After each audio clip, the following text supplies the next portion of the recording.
열왕기하 19장 14절에서 19절. 히스기야가 사자의 손에서 편지를 받아보고 여호와의 성전에 올라가서 히스기야가 그 편지를 여호와 앞에 펴놓고 그 앞에서 히스기야가 기도하여 이르되, 그룹들 위에 계신 이스라엘의 하나님 여호와여, 주는 천하 만국의 홀로 하나님이시라. 주께서 천지를 만드셨나이다. 여호와여, 귀를 기울여 들으소서. 여호와여, 눈을 떠서 보시옵소서. 산헤립이 살아계신 하나님을 비방하러 보낸 말을 들으시옵소서.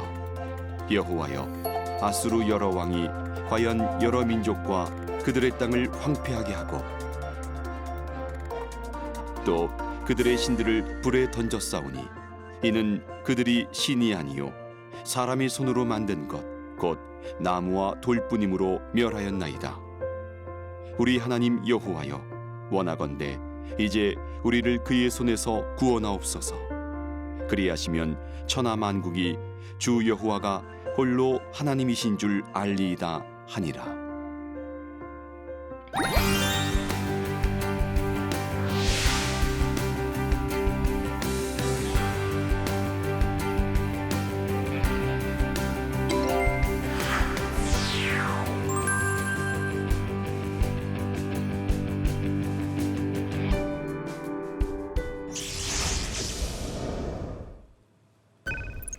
안녕하십니까. 열왕기하 강의를 맡은 권혁순 교수입니다. 오늘은 12번째 강의로 히스기야 왕에 관한 내용을 살펴보겠습니다. 하나님께서 역사를 이끌어 가시는 방법 중 하나는 때에 맞는 인물들을 선택하셔서 또 그 인물에게 중요한 일을 맡기신다는 것인데, 저는 남왕국 유다 왕 가운데 다윗 솔로몬 이후 가장 중요한 인물은 히스기야라고 봅니다.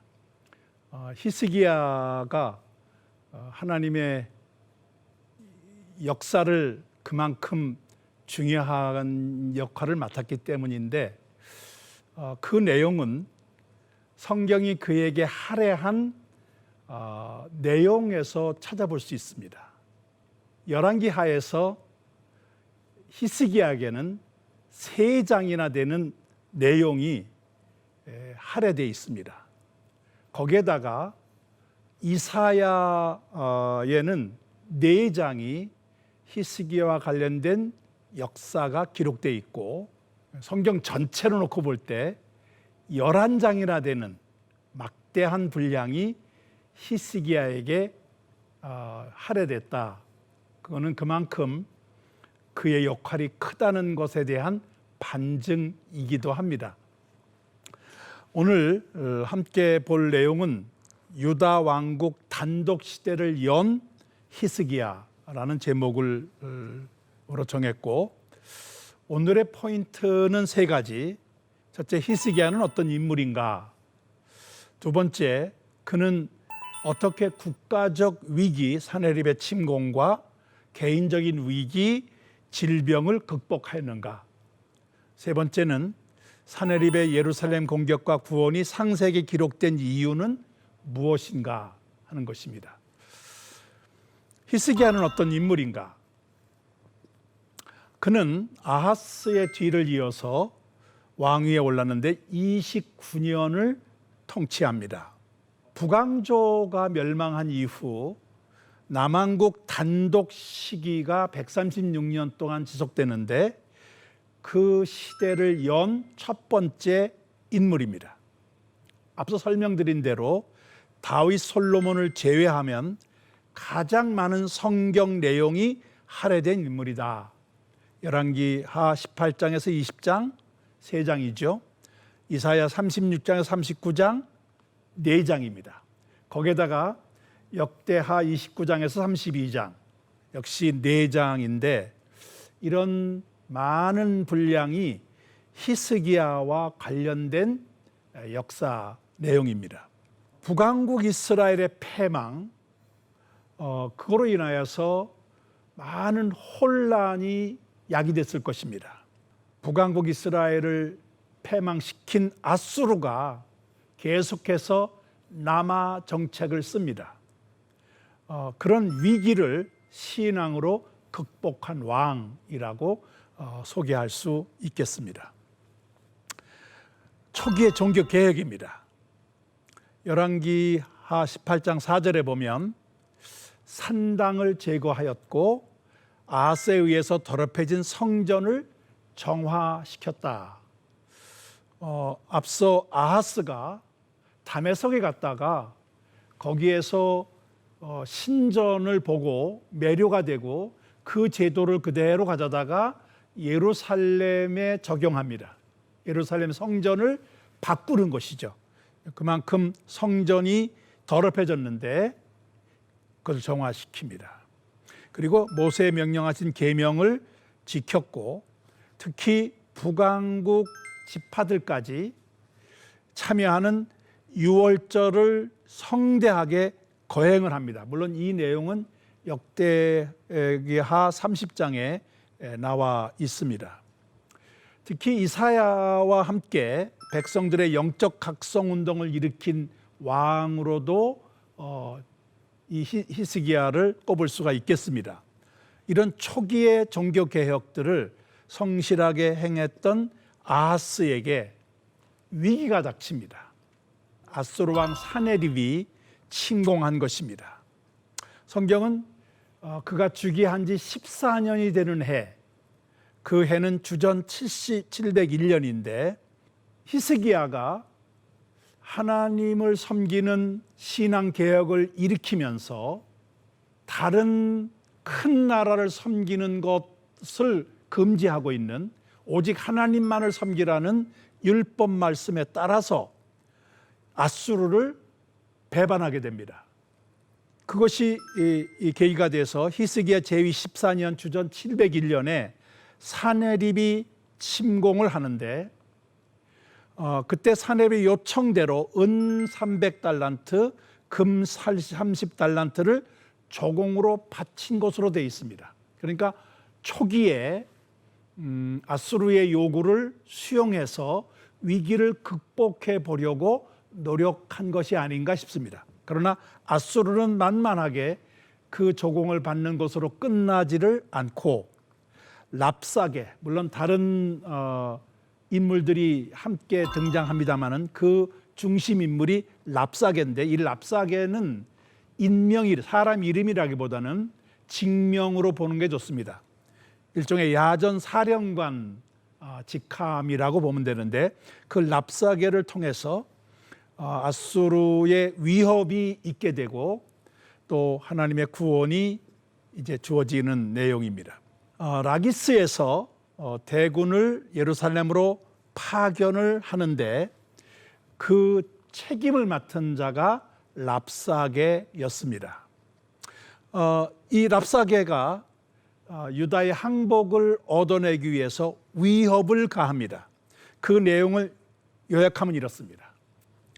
애굽을 상한 갈대 지팡이라고 표현하면서 의존하지 말라. 둘째, 여호와를 의뢰하지 말라. 물론 당연히 여호와 신앙에 대한 부정을 하고 있는 것이죠. 그러면서 아수르의 침공은 오히려 여호와 하나님이 허락한 것이다. 그렇게 설득을 하면서 위협을 합니다. 그리고 포위 공격으로 인해 극심한 기근이 닥칠 거라고 위협합니다. 그 내용은 자기 대변을 먹고 자기 소변을 마실 것이다. 이거는 포위 공격하다 보면은 당연히 식량도 떨어지고 물자가 고갈되기 때문에 자기 대변, 자기 소변을 먹고 마신다. 이런 상황이 벌어진다. 이거는 극심한 기근에 대한 표현입니다. 항복하면 자기 포도원, 자기 무화과 먹고 자기 우물물을 마시게 됐다. 이건 안락한 삶이 보장된다는 것이죠. 이런 위협 앞에 히스기야는 모든 백성들에게 잠잠하고 아무 대답도 하지 말라. 그렇게 하는데 백성들은 그 명령대로 아무 대답도 하지 않습니다. 잠잠하고 있는 것은 하나님에 대한 신뢰의 표현일 수도 있습니다. 내 마음 속에 있는 것을 드러내게 되다 보면 자연히 불평이 나올 수도 있고 부정적인 생각이 나올 수도 있기 때문에 사전에 무너질 수 있는 거죠. 그러나 마지막 순간까지 잠잠하라는 것은 하나님에 대한 신뢰를 지키라는 것과도 연관이 있습니다. 그런데 이 두려워하는 히스기야와 이사야가 하나님의 구원을 확신시켜 줍니다. 그러니까 히스기야에게는 이사야라고 하는 뛰어난 인물이 곁에 있었다는 것이 얼마나 다행스러운지 모르겠습니다. 히스기야는 옷을 찢고 굵은 베옷을 입고 성전에 들어가 당연히 기도했겠지요. 그때 이사야가 그 위기 사실을 에게 알리고 기도 요청을 하는데 그때 이사야가 준 응답입니다. 첫째, 두려워하지 마시오. 두 번째, 사내립이 소문을 듣고 본국으로 돌아갈 것입니다. 그리고 본국에 돌아간 사내립은 칼에 맞아 죽을 것이다. 이 내용이 그대로 이루어지는 것은 그 후의 역사에서 확인할 수 있습니다. 그런데 이 랍사게가 그런 위협을 하다가 아수르 왕 사네립에게로 돌아갑니다. 성경은 라기스를 떠나서 림나에서 전투를 벌이고 있는 사네립에게 돌아갔다 되어 있는데 아마도 상황 변화가 생겨서 일단 랍사게가 사네립 왕에게로 돌아간 것 같습니다. 그런데 그 사네립은 랍사게를 통해서 서신을 보내게 되는데 그 서신은 항복할 것을 협박하는 내용입니다. 이 서신을 전달받은 히스기야는 성전에 올라가서 그 위협하는 편지를 하나님 앞에 펴놓고 기도합니다. 여호와는 천하만국에 홀로 계신 창조주 하나님이십니다. 그런데 사네립이 살아계신 하나님을 비방하고 있습니다. 아수르가 멸망시킨 여러 나라의 신들은 사람이 만든 우상에 불과합니다. 이스라엘의 구원은 여호와가 유일한 하나님이심을 알려주게 될 것입니다. 이런 내용의 기도를 히스기야가 드립니다. 이사야가 히스기야 이 기도에 대한 하나님의 응답을 전달합니다. 이사야의 응답은 두 가지로 나눠지는데 하나는 사네립에 대한 책망과 또 하나는 예루살렘에 보일 징조입니다. 사네립에 대한 책망은 이렇습니다. 시온과 예루살렘이 사네립을 멸시하며 비웃을 것이다. 그렇게 오히려 시온과 예루살렘이 너를 멸시한다. 그런 내용이고 사네립이 비방한 것은 이스라엘의 거룩한 자에게 한 것이다. 아수르의 많은 나라 정복은 하나님 손안에서 이루어진 것인데 하나님은 교만해진 아수르를 오던 길로 끌려 돌아가게 할 것이고 이렇게 이사야가 하나님의 응답을 전달하게 됩니다. 그러면서 예루살렘에 보일 징조를 5가지로 소개합니다. 금년에 스스로 난 것을 먹게 된다. 이건 포위 공격이 풀릴 것을 예언한 것이죠. 두 번째, 남은 자들이 뿌리를 내리고 열매를 맺을 것이다. 이것은 남은 자들이 번성하게 될 것이라고 하는 예언입니다. 그 일을 이루는 것은 하나님의 열심에 의해서 이루어지는 것이다. 네 번째, 사네립의 예루살렘 공격은 실패로 끝나게 됩니다. 그러면서 마지막 내가 나와 나의 종 다윗을 위하여 이 성을 보호하여 구원할 것이다. 이 마지막 5번째가 이 사네립의 포위 공격을 하나님께서 극복하게 하시는 것은 내가 나와 나의 종 다윗을 위하여 선택한 이 성, 바로 그 성을 보호하며 구원하는 것이다. 그렇게 예루살렘에 대한 징조를 이사야를 통해서 보여주고 있습니다. 여호와의 사자가 아수르 군대 18만 5천 명을 하룻밤 사이에 다 죽인 사건이 벌어지게 되고 사네립은 본국으로 후퇴할 수밖에 없었고 그곳에서 비참한 죽임을 당하는 것으로 이 사네립의 역사는 끝나게 된다 하는 내용이 열왕기하에서 소개하는 내용입니다.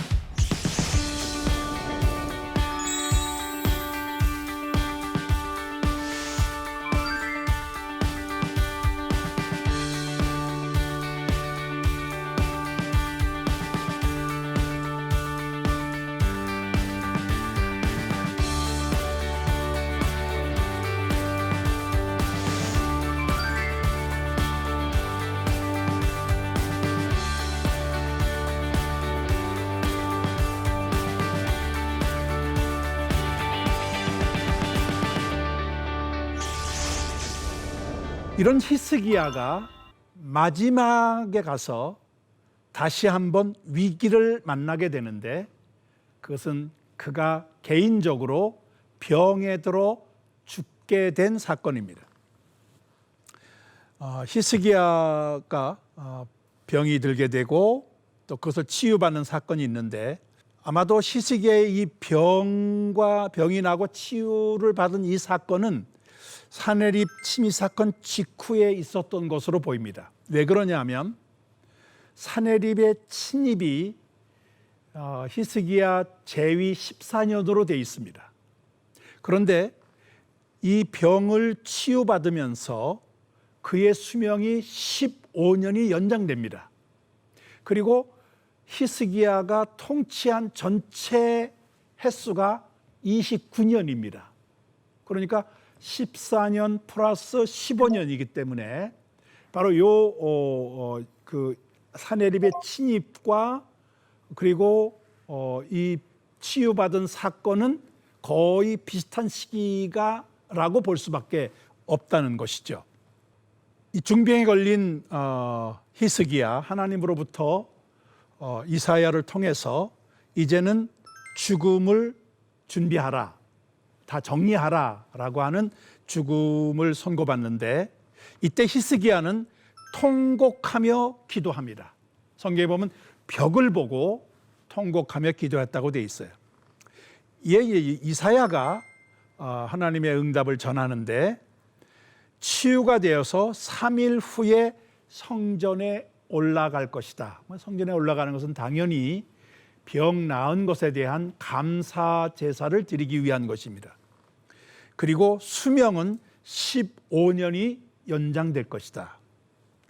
이에 대하여 히스기야는 잘 알려진 스토리 이야기죠. 징표를 요청하는데 이사야가 해시계가 10도 뒤로 물러갈 것을 요청합니다. 이사야는 앞으로 가게 하는가 뒤로 가게 할까를 할 때 히스기야는 앞으로 가게 하는 것은 오히려 쉽다고 생각을 했기 때문에 10도 뒤로 해시계가 물러가는 것을 징표로 요청합니다. 그대로 이루어졌고 그리고 이사야가 무화과 반죽으로 그 상처를 발라주었는데 그래서 히스기야가 병이 치유되었다. 그런 내용이 이 성경에 소개되어 있습니다. 그런 일이 있은 뒤에 히스기야의 큰 실수가 벌어집니다. 그거는 바벨론 왕 무로닥 발라딘이 히스기야의 이 병 치유를 축하하는 사절단을 보낸 것입니다. 물론 이 바벨론은 이 축하 사절단을 보낸 것이 단순한 축하를 위한 것만은 아니라 이것을 통해서 숨은 의도는 아수르의 공격을 막아낼 동맹국을 모색하는 차원이었던 것으로 평가할 수 있겠습니다. 그런데 히스기야가 자만해서 사절단에게 왕궁 금고와 무기고를 다 공개해 준 것이에요. 여기에 이사야가 히스기야에게 이런 내용을 전달합니다. 왕궁의 모든 것이 바벨론으로 옮겨질 것이다. 보여준 것이 오히려 화가 되어서 바벨론으로 옮겨질 것이다. 그리고 왕의 자손이 바벨론에 사잡혀 환관이 될 것이다. 포로로 잡혀가서 환관 노릇을 한다 하는 것이죠. 그러나 히스기야는 사는 날 동안 태평과 진실이 있을 것이다. 비록 실수를 함으로 바벨론의 침공과 이 남왕국 유다의 멸망이 앞당겨지겠지만은 그러나 히스기야만큼은 사는 한 날 동안 그런 일을 당하지 않을 것이다 하는 내용입니다. 히스기야는 죽어서 그의 아들 므낫세로 왕위가 이어지게 됩니다. 오늘 이 내용 가운데 사내립 침공으로 위기에 빠진 예루살렘 구원이 이렇게 상세하게 기록된 이유가 무엇일까? 성경 자체가 많은 내용을 상세하게 기록했을 때에는 그 나름대로 이유가 있을 것이다 하는 것입니다. 히스기야의 치유 사건으로 생긴 결과가 있습니다. 하나는 바벨론 사절단에게 국가 재정 군사력을 공개함으로 멸망이 앞당겨지게 되고 멸망이 예고되었다 하는 것입니다. 그러니까 바벨론에 의한 멸망이 예고되었다 하는 것이고, 또 하나는 15년 연장 중에 태어난 므낫세. 왜 그러냐면 므낫세가 왕위를 이은 게 12살입니다. 그러니까 이 15년 안에 태어나게 된 것이죠. 그 므낫세가 55년을 살면서 최장수 왕권을 유지하면서 가장 악한 왕으로, 하나님을 벗어난 왕으로 소문이 난 왕인데 그 영적 타락이 극에 달합니다. 그것이 멸망을 앞당겼다. 히스기야의 자만에 의한 국가 재정 군사력을 드러낸 것, 그것이 바벨론 멸망을 앞당겼다면 그 기간 중에 15년 연장 수명 연중에 태어난 므낫세가 영적 타락으로 인해서 바벨론 멸망을 앞당겼다. 이게 히스기야가 이 치유 사건이 남긴 결과입니다. 그런데 왜 그 앞서 사내립 공경 때 예루살렘 구원 사건을 이렇게 자세하게 그리고 많은 분량을 들여서 소개한가? 그 이유는 저는 이렇게 설명을 드리겠습니다. 다윗이 예루살렘을 점령합니다. 그곳으로 법궤를 옮김으로 시온 지향성 신앙, 그러니까 예루살렘 중심성 신앙이 시작이 돼요. 그런데 히스기야 시대에 예루살렘의 극적인 구원으로 인해서 이 시온 지향성 신앙이 견고하게 자리 잡음을 하게 됩니다. 바벨론 포로로 끌려간 이스라엘 백성들이 바벨론 포로에서 희망을 안고 기도하고 노래했던 것이 시온의 노래입니다. 다시 말하면 포로로 끌려온 그들이 시온을 잊지 않고 시온으로 돌아갈 것을 기대하며 시온을 향한 기도를 끊이지 않은 것이에요. 이거는 바벨론 포로에서 돌아오는 것도 물론이거니와 1948년 이스라엘의 독립이 있게 된 원인도 이 시온을 향한 그들의 지향성, 그 기도 속에서 이루어진 사건이라고 보면 2500년이라는 긴 기간 동안 이스라엘을 지켜준 시온 지향성 신앙이다. 그 일을 다윗과 히스기야에 의해서 확정된 그런 신앙이 되었다는 것입니다. 역사 아이러니기도 하죠. 히스기야 때문에 바벨론에 의한 멸망과 포로가 예고되고 앞당겨집니다.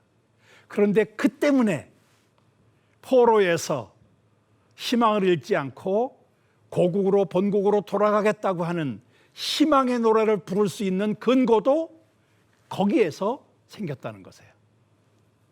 히스기야가 많은 분량의 성경이 그에게 할애된 내용이 바로 이런 역사를 위한 하나님의 전략이었다.